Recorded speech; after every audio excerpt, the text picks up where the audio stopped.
Hello, good morning everyone. मैं मंजू स्वागत करती हूँ आप लोगों के अपने यूट्यूब चैनल पे, जिसमें हम सीडीपी की क्लासेस करने जा रहे हैं, जिसमें हम सीडीपी की टोटल 57 क्लासेस करेंगे। आज क्लास नंबर 2 है। पहले हमने वृद्धि और विकास के पहली क्लास में हमने वृद्धि और विकास के बारे में पढ़ा था। आज हम करने जा रहे हैं विकास के सिद्धांत, तो क्लास नंबर 2 रहेगी हमारी। तो आइए क्लास को स्टार्ट करते हैं। विकास के सिद्धांत, प्रिंसिपल ऑफ डेवलपमेंट। तो विकास के निम्नलिखित सिद्धांत हैं जिनका आज मैं वर्णन करके और व्याख्या सहित मैं आप लोगों को समझाऊंगी, और जो जो मोस्ट इम्पोर्टेंट क्वेश्चन बनते हैं यहाँ से वो मैं आप लोगों को इसके साथ साथ करा दूंगी क्लास में। तो पहला सिद्धांत है हमारा नियंत्रणता का सिद्धांत, यानी क्वांटिटी। ये कभी भी न रुकने वाली प्रक्रिया है। क्वांटिटी कॉन्टिन्यूस जो प्रक्रिया है वो ये कभी नहीं रुकने वाली प्रक्रिया है। ये वोम टू टोम चलता है, यानी गर्भ से कब्र तक यह चलता है। नियंत्रता का सिद्धांत।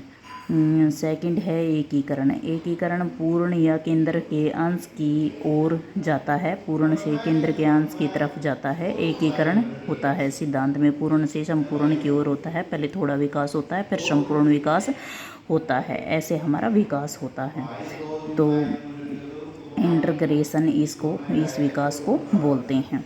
सेकंड जो हमारा है, थर्ड जो हमारा है व्यक्तिगत भिन्नताएं। सभी व्यक्ति की व्यक्तिगत भिन्नताएं अलग अलग होती हैं, यानी सभी में वे जो विकास की दर है या विकास की प्रक्रिया है, सभी में व्यक्तिगत भिन्नताएं। किसी में कोई अच्छी आदत, किसी व्यक्ति में कोई अच्छी आदत होती है, किसी में कोई खामी होती है, कि किसी में कोई अच्छाई होती है। तो सबकी व्यक्तिगत भिन्नताएं हैं, वो सबकी व्यक्तिगत भिन्नताएं अलग अलग होती हैं।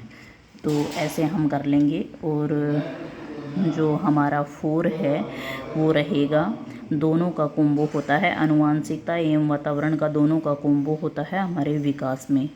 तो प्रोडक्ट ऑफ हेरिडिटी इन्वायरमेंट।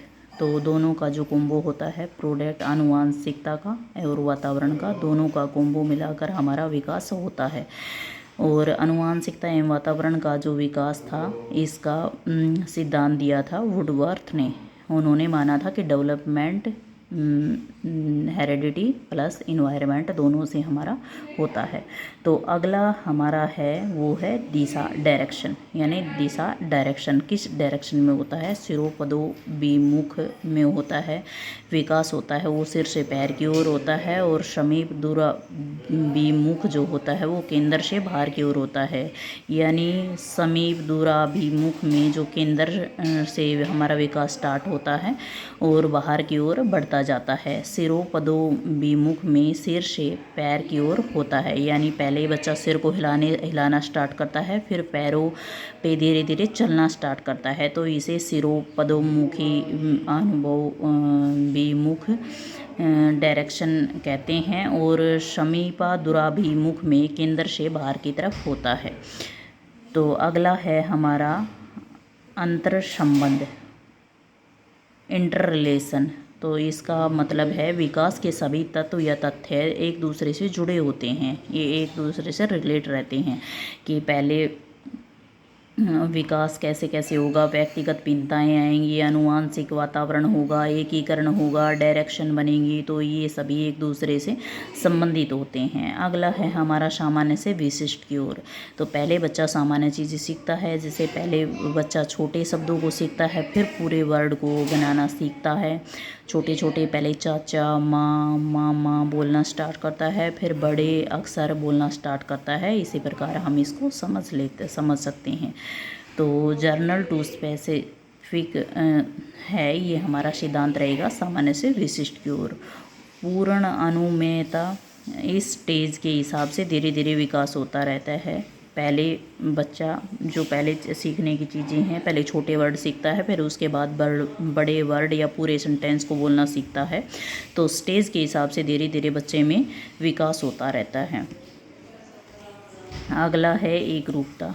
तो यूनिफॉर्म पैटर्न इसका वो हो जाएगा। विकास की दर में एकरूपता का अभाव। तो इसमें आ जाएगा क्रम विकास एक ही में होता है, यानी जो विकास का क्रम होता है वो एक ही होता है सभी व्यक्तियों में।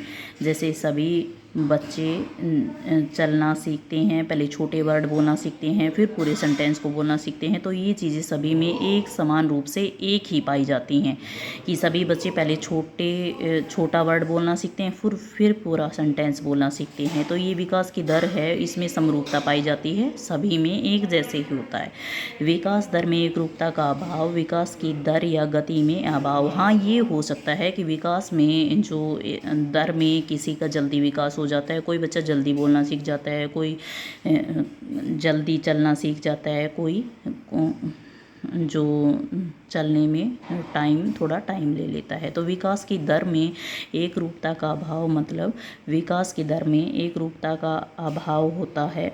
कोई जल्दी सीख जाता है किसी काम को, कोई थोड़ा सा टाइम से सीखता है, लेकिन सीखता एक ही प्रोसीजर से है। इसलिए मैंने 9th और 10th जो हैं वो एक साथ कराए हैं ताकि आप लोगों को सही से समझ में आ सके।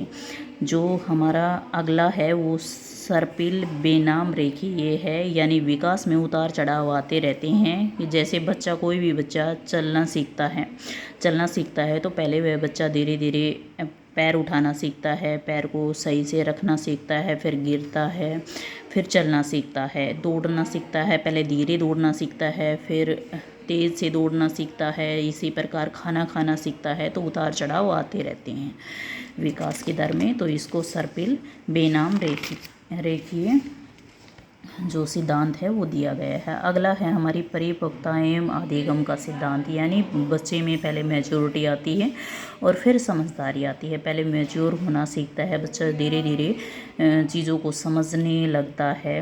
तो मेंटलिटी परिपक्वता यानी फिर लर्निंग सीखता है बच्चों। तो दोनों का कॉम्बो जो होता है परिपक्वता का और समझदारी का एवं अधिगम का, जो परिपक्वता यानी मैच्योरिटी और जो समझदारी का कॉम्बो होता है परिपक्वता एवं अधिगम का सिद्धांत। मूर्त से अमूर्त की ओर अनुभव करके बच्चा देखता है। मूर्त से अमूर्त की ओर मतलब अनुभव, धीरे धीरे बच्चा पहले देखता है किसी चीज़ को, महसूस करता है, पहले महसूस करता है, फिर देखता है, फिर समझदारी से फिर ध्यान लगाता है। तो वो धीरे धीरे जो विकास होता है वो मूर्त से अमूर्त की ओर होता है। मतलब अनुभव करके जो महसूस करके जो बच्चा सीखता है वो मूर्त से अमूर्त की ओर डेवलपमेंट हमारा होता है। तो अगला है संपूर्ण विकास। संपूर्ण विकास मतलब जब ये सारी चीज़ें आ जाती हैं मूर्त से अमूर्त की ओर, परिपक्वता, अधिगम, इसमें होलिस्टिक डेवलपमेंट जब हमारा हो जाता है किसी भी बच्चे का, तो किसी भी बच्चे का संपूर्ण विकास माना जा सकता है। वैसे विकास पूरी गर्भ से कब्र तक चलता रहता है, लेकिन इन सभी तथ्यों को अगर जोड़ दिया जाए तो हमारा संपूर्ण विकास हम मान सकते हैं। तो आज की क्लास में इतना ही, मिलते हैं अगली क्लास में जो हमारी आज शाम को रहेगी। तो मैं आप लोगों को इनके साथ PYQ क्वेश्चन भी कराऊंगी, जो मैं अलग से आप लोगों की एक क्लास बना दूंगी। तो बाय एंड टेक केयर।